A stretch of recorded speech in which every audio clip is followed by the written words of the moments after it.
a lot out there that's going to be unique. Mm-hmm. All right, David, how do you feel about the goaltending as well? Like, I know it's one of those ones that's a bit of a hot topic. I know a lot of Leaf fans were warming up to Samsonov a lot, and the team has sort of been in, win 2, lose 1, sort of their form lately. And with Joseph Woll, this is a long shot, but Joseph Woll pushing in the Marlies. What are your thoughts on the different options they could have in goal come playoff time? We actually discussed this on the podcast today about if they need to do anything there. Yep. Probably don't have to. Like, do they need like another, like a Riddick or someone if they have space or whatever to kind of bolster that position in case something happens and you need someone else? I do think that the Leafs have been really impressed with how Joseph Woll's got his game going this year after being injured for so long. And I had a conversation with him recently about all the meditation and stuff that he's been doing to just kind of stay in the moment. And he just looks really dialed right now. You could even see it in the All-Star game. The AHL All-Star clips that are out there, just phenomenal the way he was kind of handling that 3-on-none. Yeah. Yeah, like I like Ilya Samsonov's game. I like how he seems to bounce back pretty quickly. This is the craziest workload that he's just had, never before. I think he's had 5 games in 10 days with the Capitals in the previous year a couple times, but nothing like the 7 games in 15 that he just went through, plus 8 appearances total, if you want to include the 40 minutes that he played in place of Matt Murray. If Matt Murray's still hurt from an ankle injury, I'm very curious to see how Woll does coming up.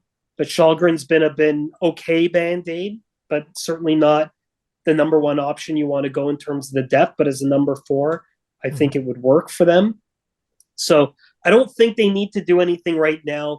Even if Matt Murray struggles between now and the playoffs, I think the whole purpose of having Matt Murray is so if someone like a Samsonov or anyone else does struggle after games 1 and 2, you can push the playoff experience button in that adrenaline-fueled moment, come out as the hero. So I think that's kind of what this was all about when they acquired someone like that with a little bit of term, that they've got a couple of good goalies that they just hope that one rises to the occasion at a moment in time.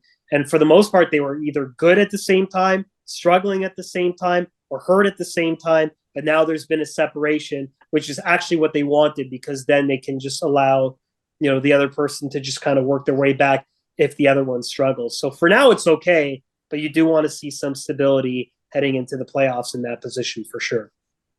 Yeah, 100%. You always need that netminder to go for the run. So, David, man, thank you so much for coming on the pod. Just on our way out here, give yourself a shout for your writing, your pod, anything you got going on, give it a shout.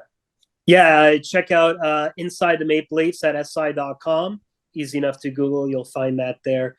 My Twitter handle's DAlter. My TikTok is DavidAlter35. That thing's been growing. I've been reviewing a lot of the media meals around the league on that thing, and other things you see at the rink that you just wouldn't see during TV timeouts.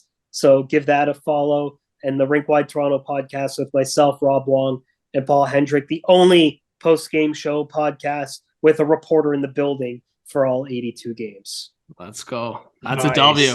Thanks, David. Really appreciate that. Thanks for coming on the pod. And yeah. Appreciate you having me on, guys. Thank you.